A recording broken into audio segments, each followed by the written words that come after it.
Hello Internet, I'm Jackie Fox, and today we're going to be looking at the economy of some future units. So this is going to be a quick dive into Seifer and Lotus Mage Fina. So for Seifer, he's very fast, which means his base agility is very high, and he has the ability to increase that even further with passives, and he can dispel haste. Otherwise, he doesn't do as many things that interact with the CT economy. He has healing power down on 20% on all hits. There is one skill in his kit that can also increase that another 50, which will stack, so lots of healing power down here. In this being repeatable and repeatable throughout his kit, this could be more effective than Curse in some ways, but at the same time, I mean, healing power down is just great to have in general. It's around before Courage.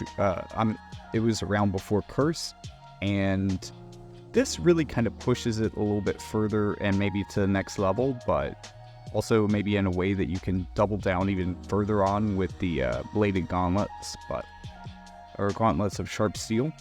He also has a threshold auto heal and a 50% HP absorb that are coming from the same place, so a lot of the same abilities that Joom has, just without the courage to backstop them. No re-raise either, so these are things that you probably want to add to him with some other sort of mage. This part of Fina stuff, just remembered. Big part of her kit. So much HP economy, I can't even show you all of it at once. You can also dispel re-raise, which can be helpful for him. He has AP regen, so this is going to be yet another character that Blade Stream is going to be effective against. He also gets AP plus 10 on his LB, which could be helpful at that point, but I mean, LBs tend to be the most expensive part of people's kits anyways, so he definitely needs some more AP, but this also could have been balanced as just less AP for the LB. I don't know. It makes it harder to cast, but easier to cast things after it. It does have a different effect than just lowering the AP cost for sure. And then he seems fairly accurate, but also has an AoE sure hit to back that up, because he doesn't necessarily get high accuracy moves. He doesn't necessarily have the most accuracy, although he can kind of get this both through his kit and through his master abilities and kind of like bring it up. Not something we're going to see at all with Fina.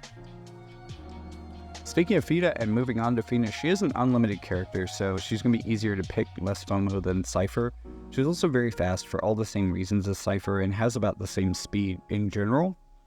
Her casting time goes down 400 all across the board, but also an additional 200 with passives, unfortunately no further than that. She also has CT up mechanics for herself and CT down mechanics in AoE for opponents, which is pretty cool. She's doing a little bit more with the CT economy than Seifer is, but I would say they're probably about the same. You can kind of count out the casting time because that's not something Seifer has to deal with at all. So, you know, Dispel Haste is probably more powerful than just small amounts of CT down. I think maybe he's got her beat there, but only by a little bit. And then, while he's got like a lot of, I mean, he does have good HP economy, he also has a lot of good anti-HP economy. Lotus Mage Fina just goes overboard on the amount of heals that she gets. So she has a full life within her main kit. This is just incredible. This is an amazing thing for a healer to have that's still pretty crazy. I mean, there are some downsides to full life, kind of, but you have a very good chance of restoring a character to 100% of their HP. Like, one turn gives you basically an extra character in the fight. It's one of the most amazing skills. It hasn't needed upgrade. It's just really good. Curata plus a status heal. This isn't going to deal with Curse itself, but it does deal with a lot of things, and is a good spot heal for her, but definitely not the best thing in her kit, and probably something I should move to the end of the line so you could see a lot more of the other things she's doing. She also has re-raise for herself, an instant Curaga and Curaja from her LB. Both of these do separate things, different things. Both of them interact with HP efficiency really heavily, so there's additional benefits here that are really good in general that are going beyond what I'm showing you. Also, her LB has the ability to remove Curse with its oversized heal, so this means that she can heal through Curse in a way that other people can't. There are other people who can remove Curse. I'm pretty sure that even regular Fina can remove Curse, but I think this Fina probably has a better chance of doing it. And also a better chance of being a relevant unit. A lot of those other units aren't as relevant. You know, we could look at Veritas of the Waters as being a recent Huntercross example that keeps up with modern units relatively well, but I've never once seen her use Isunuka. So take that with a grain of salt. Also, she has a 2x for herself and an ally, 1 turn, 30% HP absorb. This is alright, but like, honestly, I think I'd rather give her regen, because it's going to have the same effect, albeit over a longer time period, and it's not going to require your characters to like completely demolish someone to get a good heal off of it. Although I guess if they do, they get that heal a lot faster than regen. And then for AP modification and evasion and accuracy, she basically has nothing in her kit whatsoever. She doesn't even necessarily have some of the things that Luciel would have. Also, these are definitely future units. What am I doing? She doesn't have, you know, this... okay, it's 10 AP and a sure hit. It's not a lot that Luciel gets over her in these areas. But you can see that she's definitely a bit more oriented into the healing. Maybe even a little less on the CT economy than Luciel as well. Also a little less accuracy, a little less AP, but that's not really a thing she's super concerned with. So definitely doubling down on a healer even compared to Luciel.